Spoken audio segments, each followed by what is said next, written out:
In this segment, I am going to show you how to create a Valentine's box using Making Memories' new Valentine's program.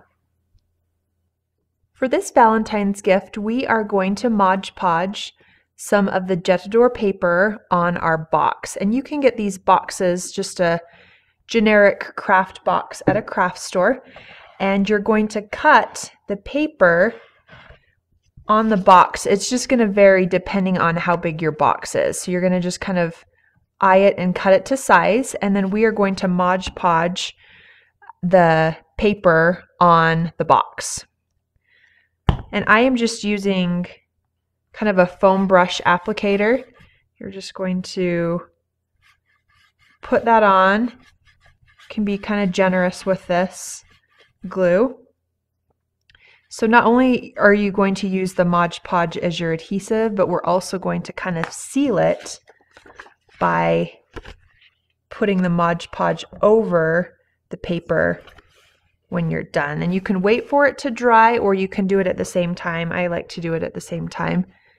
So you're just going to kind of put that down and Mod Podge it, and you're going to want to let it dry after you're done. So you're going to finish that process. I'm going to put this aside.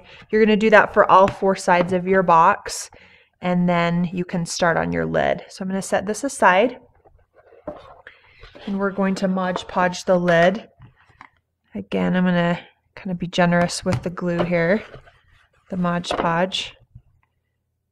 This doesn't dry really quickly, but you want to kind of work quickly when you're doing this.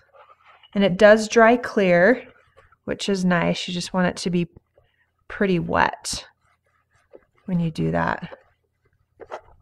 If you want, you can also, before you stick it down, you can stick some Mod Podge to your paper, again, just to kind of get it a little bit wet and softer.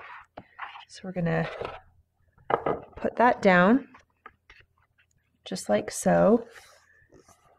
And like I mentioned before, we're going to Mod Podge the top kind of as a glaze, or to kind of seal the adhesive a little bit.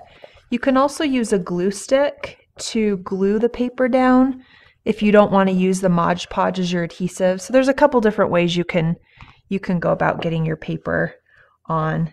We're going to Mod Podge paper on all sides, and that just varies depending on how much of your box you want covered.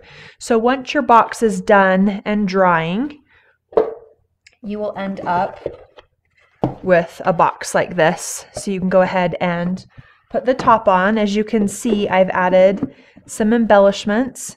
These are all of the embellishments come from the Jetador program. So we have the frame. I've added a word and a heart.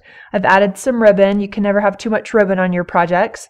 And then I've also added these cute little tags, and I've stapled each one of them together. So this is a fun box to put in your own house or to give as a gift for Valentine's.